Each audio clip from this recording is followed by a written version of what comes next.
ইরানের রাজধানী তেহরান ও আশেপাশের পারমাণবিক ও সামরিক স্থাপনায় রাতভর একাধিক বিমান হামলা চালিয়েছে ইসরায়েল। এই হামলায় নিহত হয়েছেন ইরানের সশস্ত্র বাহিনীর প্রধান মোহাম্মদ বাঘেরি এবং রেভলিউশনারি গার্ডের প্রধান জেনারেল হোসাইন সালেমি সহ আরও অনেক সামরিক কর্মকর্তা।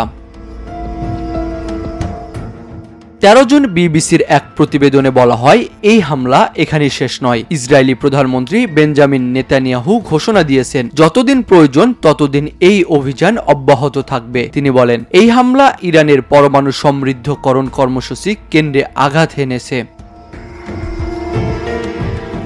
নেতানিয়াহু জানান, ইরানের রাজধানী তেহরান থেকে 225 কিলোমিটার দক্ষিণে অবস্থিত নাতানজা শহরেও হামলা চালানো হয়েছে, যা ইউরেনিয়াম সমৃদ্ধকরণের প্রধান কেন্দ্র হিসাবে পরিচিত। ইরানি বোমা প্রকল্পে জড়িত বিজ্ঞানীরাও আমাদের লক্ষ্যবস্তু।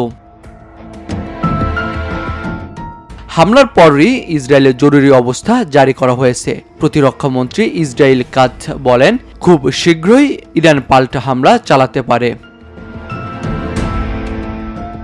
ইসরায়েল আশঙ্কা করছে যে কোনো সময় ইরানের পাল্টা আক্রমণ শুরু হতে পারে। এই জন্য আগে থেকেই প্রস্তুতি নেওয়া হয়েছে এবং জনগণকে সতর্ক করা হয়েছে।